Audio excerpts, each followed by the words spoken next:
The In Conversation podcast series with author Nigel Beckles. Welcome to the podcast. Please like the podcast and subscribe to this channel. Thank you. Have you experienced several failed relationships or been through a divorce? How can you avoid making the same mistakes again? How to avoid making the big relationship mistakes is out now. Hi, my name is Nigel Beckles. My new book is packed with practical and common sense strategies that you can use to make better relationship choices. Now you can discover the dangerous myths about love. If your relationship expectations are realistic, why you could be falling in love for all the wrong reasons. How to avoid making the big relationship mistakes. It's a book that could change your life. Available from amazon.co.uk. Kindle version also available. The very best way to promote your podcasts. Podpage makes it easy to create a podcast website with just a few clicks. Every page is optimized to be found on Google and it stays up to date forever. For more information, visit podpage.com. The future of podcast promotion. Get ready for takeoff. Welcome back to my In Conversation podcast series. My guest for this episode is American author Daniel Levin. Hi Daniel, welcome to my podcast series. How are you?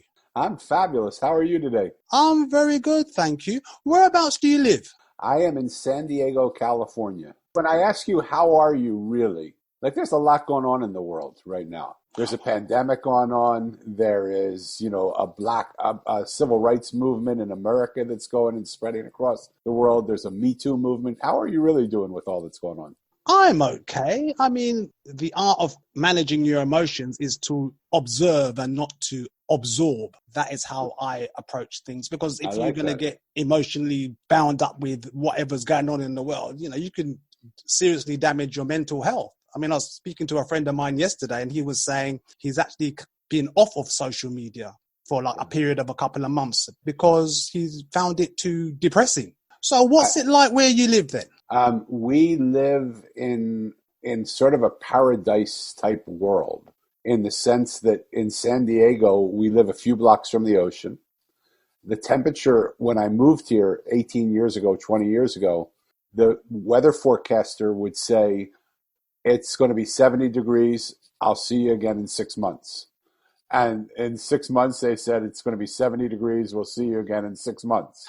and it was always 70 degrees all day, all night. It was just the perfect climate. Now the weather has changed a little bit, but we're so spoiled that if it gets to 68 degrees, we think, oh my God, we got to get out our, heavy coats. And if it gets to 82, if it gets to 75, we're like global warming's going on. We can't take it. So we're sort of wussies a little bit with the weather because of how beautiful it is. And it's mostly sunny and people move here because of the weather. So Daniel, where did you grow up and what was it like? I haven't really grown up yet, to be truthful, Nigel, but I think I know what you're asking.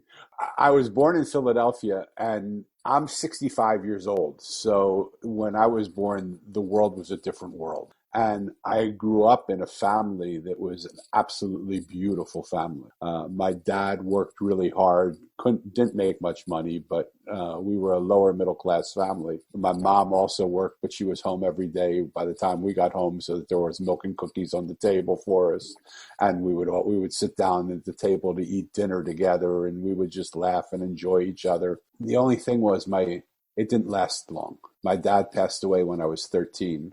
And my mom passed away 2 years later on the same day when I was 15. And so the beautiful world that I grew up in was suddenly taken from me. Those two events really shaped the course of the rest of my life because, as I write in my book, The Mosaic, I asked the adults where my parents went. And they told me they went to a place called heaven. So I set out as a young boy in search of the place called heaven. And I was given amazing opportunities. I was given the opportunity to run $1 billion corporation. And I walked away from it because it wasn't the heaven I was looking for. I was given the opportunity to be the protege of the man who started organizational psychology. She wanted to train me, work with me, teach me, and have me take it over for him. But it wasn't my heaven.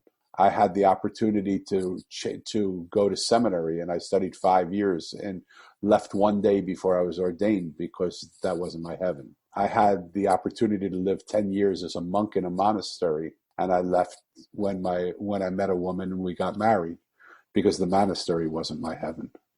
So all my life I've been in search of this beautiful place that the adults told me was where my parents were, which is heaven. Well, there's a bit to unpack there, because you say you were training to be ordained as a rabbi in Israel. Yes. So what changed your mind? The steps of my life were that when my parents passed away, I moved in with an aunt and uncle. My uncle was a household name internationally. We grew up in a lower middle class family. And so he wanted me to take over his business. But it wasn't mine to do. So I left and I didn't do that. So I went to school to study psychology, but in psychology, I saw that the answers I was looking for weren't going to come there. So I set out to hitchhike around the world, and I went en route to India. I ended up in Israel, and a rabbi asked me, "Were you born Jewish to sit in a yoga ashram?" That doesn't make sense to me.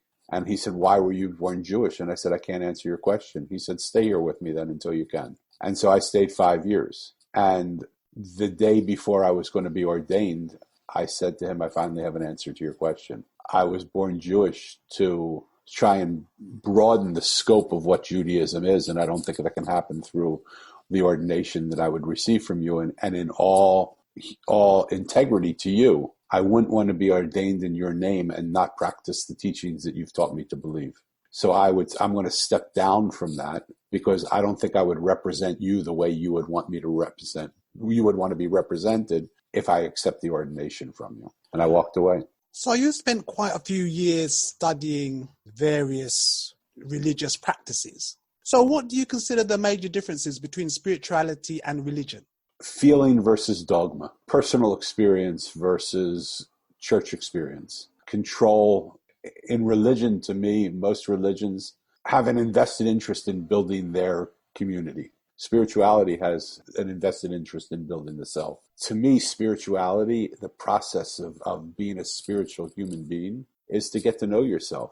The process of a religion is to get to know a religion. I had a teacher who said it's a blessing to be born into a religion and a curse to die in one. Because if you can't transcend the beliefs of the religion by the time you go through it, it's just another crutch that you're standing on. Religions become silos in which we operate in, but they're not. We weren't created in silos. We were created in open fields. And we were meant to commingle with one another, to exchange ideas, to see that everybody has a beautiful place on this earth. And I remember saying to my Rabbi at one point, how is it possible that we're the only ones that are right in this globe of, I think there were 6 billion people on the planet at that point in time. And he said, "Danny, in a world of duality, if what we're doing is right, anybody who's not doing exactly what we're doing is wrong. But when you get to the other world, where the world of God, which is not a world of duality, then none of it really matters." So in the end, you have to live your life here as if it matters, but in the end, it doesn't matter. Well, you describe yourself as a 5D personality. What exactly does that mean? You know, it's really funny because I don't really describe myself. It's on my website and someone put it on there. The woman who helped me make my website put it on there, and I said, "What the hell does that mean?" And then what I realized is the reason why she put it on is 3D is that when we look at the world and we think we see what's real, but there's so much that we see. There's so much we don't see in the world that we see. We have a 1-degree perspective of the world that we look at, in a 360-degree circle of perspectives. And we're arrogant and believe that our perspective, our 1 degree, identifies the world. I think for me, what a 5D personality means for me is the ability to see things that other people don't see, the ability to look at life from a different perspective. For me, that was the heaven that I found. The heaven that I found was not in monasteries or religions or spiritual groups. It was in the ability to look at something I had always seen one way and suddenly see it completely differently. And that was the heaven that I found in my own life. And I think that's a 5D view of the world. Well, you are also an author. So what or who inspired you to write your book? I was getting old, as you can see. And I thought it would be good to leave something for anybody who would care, because I know a lot of people over the course of my life. I've met a ton of different people. And I thought it would be nice to leave some sort of legacy for those people. And I wrote a completely different book than the one that I actually published. And I sent it to a friend of mine, and she said to me, Danny, this isn't your book. And I said, what do you mean? Do you think is it plagiarized? Did someone else write it? She said, no. The ideas are fabulous. Their ideas are fresh. The ideas are original. But Danny, you're a storyteller. Why would you write a self-help book? You don't even believe in self-help. I had written a book called V2, the 9 steps to create your new life. V2 was the second version because I'd heard so many people say, if only I knew then what I know now. Well, we know now what we know now. What are we doing with it, right? So I was thinking, what are you doing with the second version of your life? But it turned out that she said to me, I think you should write a story. You're a storyteller. And so the story I wrote was loosely based on the story of my own life.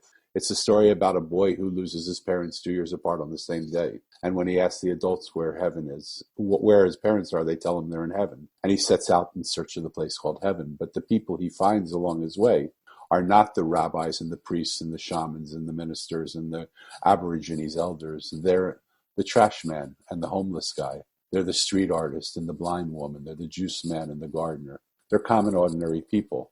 And when he asks himself, I wonder why I'm meeting these people. Why am I meeting these people? What he realizes is, I have nowhere else to go. I might as well just sit with them and listen to them. And Nigel, in every single case, when he sat and listened to their story, the person he saw was completely different than the person he initially saw. And he looked at himself and he wondered, do I see anything in this world the way it is? Or do I see everything the way I am? What would happen if I removed myself from the picture and just saw the world the way it was? Could I do that? And in that moment, he looked to his right and he saw a monk unzipping the sky and inviting him to walk into a parallel reality where he met the wise one who was the keeper of the Mosaic. And that's where the book starts to take hold from. So what's your book called and when was it published? It's right in back of me. It's called The Mosaic. It was published about 2 years ago. And I thought, I know tons of people. I was in publishing for a long time. I was at a company called Hay House. I was the director of business development there. I helped Hay House grow from $3 million to $100 million over a 10-year period of time. I mean, my department led that growth, even though everybody in the company, I couldn't have done it without everybody else in the company, but my department led that growth. And I thought, this is going to be easy. I'm going to publish a book. I'm going to send it out to people I know. They're going to like it. They're going to share it with 10 of their friends. They're going to share it with 10 of their friends. They're going to share it. And it wasn't that way at all.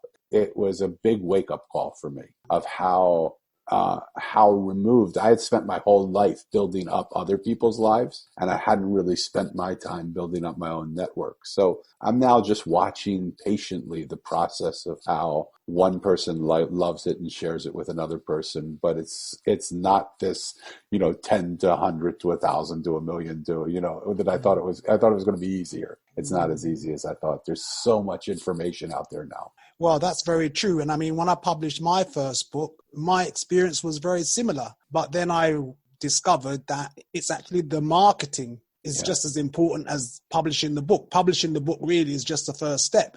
Yes, 100,000 billion%. And, one of the things, I don't know how it was for you, but it's so much easier for me to market you than it is for me to market me. And that's, to me, is what the Mosaic is really about in a lot of different ways. It's when we come together to help each other. When you were kind enough to invite me onto your podcast and broadcast my story to the people that you know, that helps that to grow out. And anybody, if someone's interested, they get it. If they're not interested, they just have a nice story, but that's what we do for each other. And the connection that we share with each other is what makes all of that happen. We think writing a book is going to suddenly make us the New York Times bestseller. Writing a book is hard. Selling a book is 1,000 times harder. And I used to say it when I was at Hay House, we can get your book into any bookstore around the world. For you to get your book out of that bookstore is the hardest thing you're ever going to do. Because if you don't get it out, they're going to send them all back to us. And that's easy. They'll send them all back to us and you won't have sold the one. So, Daniel, what other interests do you have? There's so many things. I love to just be around the ocean. I love to listen to the birds. I love to watch sports. My dad was a amateur boxer. So when we grew up as kids, when my brother was 4 years older than me, and so when we had a disagreement, he would take us downstairs to the carpet and he would say, just box it out. And so that sounds like a great thing. And he trained us in boxing, But when your brother's 8 and you're 4, you don't have much chance of staying on the carpet. So what I developed was a strategy for my own life, which I still use today, which is this kamikaze approach to life, where I would just come running in and swing, and then I would run off the carpet and just hide. And my brother would say, "Well, you can't go off the carpet." I said, "Says who? You're gonna annihilate me if I stay here. I have no chance of doing anything. You're gonna kill me." So, we have to develop our own strategies. So one of the things I love is developing strategies with people of how to find the life that works for them. And I love to work with businesses and individuals. And really, my greatest love right now, even though you wouldn't get it from how much I'm talking here, is listening to the stories of other people. And one of the things that I'm doing now in my life is I've created something called 50 Conversations with 50 Strangers. And I'm inviting strangers to have conversations with me in this Zoom room. And what happens, Nigel, it's amazing, is when people feel loved and accepted, listened to and heard, acknowledged and validated, they actually feel seen for the first time sometimes. And sometimes they haven't even seen themselves in that way. Everything that they're not falls off, and everything that they are emerges. And it's such a beautiful thing to watch within an hour-long conversation in a Zoom room. So what are your plans for the future? In a post-pandemic world, I want to do what I was planning to do before the pandemic struck, which was, I heard when I finished writing my book, I heard it's time for you to do exactly what Mo did. Go out onto the streets, sit with people that nobody listens to, and listen to their stories. And I would like to create a documentary or a docuseries, either called The Mosaic Voices or The Voice of the Voiceless, and listen to the voices that nobody listens to, and create a series around what people would say if the world would actually listen to them. Years ago, it was hard to be heard because there weren't the venues to be heard. Now it's hard to be heard because there's so many people speaking. There's so much noise out there. So individually, it's almost impossible to be heard. Some people break through and they have success and they have large followings. But the common person sometimes feels like, why should I even speak up? My voice doesn't matter. But every voice matters. And we see that in America. We see that through the incident that just happened with George Floyd. He wasn't even trying to be a voice in the world. He was just trying to live his life. But a policeman put his knee on his throat and ended his life. And George Floyd's voice is now heard all around the world. So one voice can change the way the whole world acts. And we have to give people the opportunity, not in violence, but in peace, to be able to say what they think. And that would be my dream, to create this, to go around the world, to go to boardrooms and prisons and hospitals, and to listen to the people that nobody listens to and hear what they have to say. So, Daniel, how can people contact you? The best place to do it is just to come to either of my websites, danielbrucelevin.com or themosaiconline.com. If you go to themosaiconline.com, you can get a free perspective reading. You just put in your email. We send out a newsletter once in a while. It's not anything. You're not going to get spam, but you can ask a question and you can have 3 of the Mosaic characters come and give you their perspective on what your question is. It's amazing how it works. So you would go to themosaiconline.com and you would look under Mosaic and it would say card reading, and you just choose card reading, ask a question. I'm still shocked. When I was at Hay House, I created these card decks for Hay House. They were the most successful thing we ever did. And some of them were like oracle cards where people would just ask questions. And so I thought, I want to create one for myself, but I don't want to charge people for them. I just want to have them free on my website. And so people can go there and just see if they need help in a moment. Just ask a question and see what the cards say to you. It's fascinating. Certainly sounds very intriguing.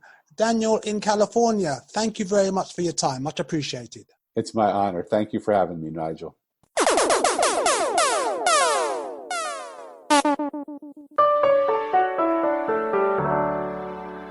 Thank you for listening. Please like and subscribe. Another In Conversation podcast coming soon.